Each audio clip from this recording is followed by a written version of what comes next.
ইরানে নরক নামিয়ে আনার হুমকি ধামকি দিয়ে নির্ধারিত সময়সীমা শেষ হওয়ার আগেই স্রোতের বিপরীত দিকে মোড় নিলেন মার্কিন প্রেসিডেন্ট ডোনাল্ড ট্রাম্প। চলমান যুদ্ধ 2 সপ্তাহের জন্য স্থগিত করলেন তিনি। তবে ইরানের দাবি, যুক্তরাষ্ট্র 10 দফা শর্ত মেনে নেয় তারা যুদ্ধবিরতিতে রাজি হয়েছে। এদিকে যুদ্ধবিরতির খুলে দেওয়া হয়েছে হরমুজ প্রণালী। এর কিছুক্ষণ পর বিশ্ববাজারে এক লাফে 15% কমেছে জ্বালানি তেলের দাম। বিস্তারিত দেখুন ডেস্ক রিপোর্টে। অবশেষে সাময়িক বন্ধ হল মধ্যপ্রাচ্যে চলা উত্তেজনা। 2 সপ্তাহের জন্য যুদ্ধবিরতিতে রাজি হয়েছে ইরান, যুক্তরাষ্ট্র ও ইসরায়েল। পাকিস্তানের প্রধানমন্ত্রী শাহবাজ শরীফের দেয়া মোট 11 ঘণ্টার বিশেষ প্রস্তাবের পরিপ্রেক্ষিতেই এই সিদ্ধান্ত নিয়েছেন মার্কিন প্রেসিডেন্ট।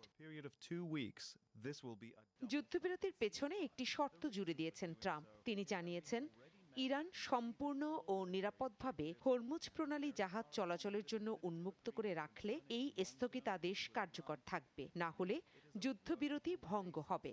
যদিও ইরানকে আর ইউরেনিয়াম সমৃদ্ধকরণ করতে দেয়া হবে না বলে সাফ জানিয়েছেন মার্কিন প্রেসিডেন্ট। এদিকে ইরানের দাবি, যুক্তরাষ্ট্রের সঙ্গে চলমান উত্তেজনা ও সংঘাত নিরসনে তাদের দেয়া 10 দফা শর্ত যুক্তরাষ্ট্র মেনে নেয় যুদ্ধবিরতিতে রাজি হয়েছে তারা।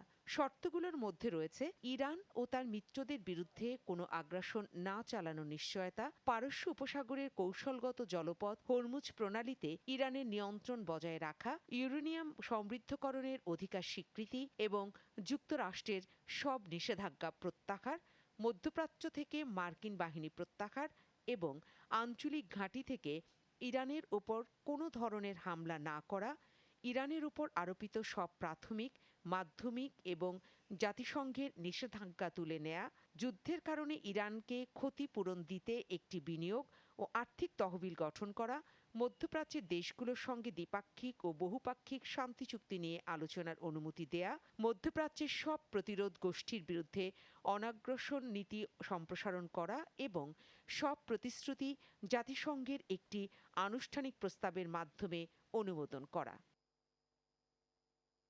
তবে যুদ্ধ বন্ধের প্রস্তাবের পরই হরমুজ প্রণালী খুলে দিয়েছে ইরান। এতে এক লাফে বিশ্ববাজারে জ্বালানি তেলের দাম 15% কমেছে।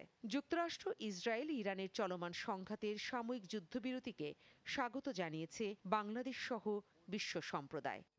News desk, channel 9।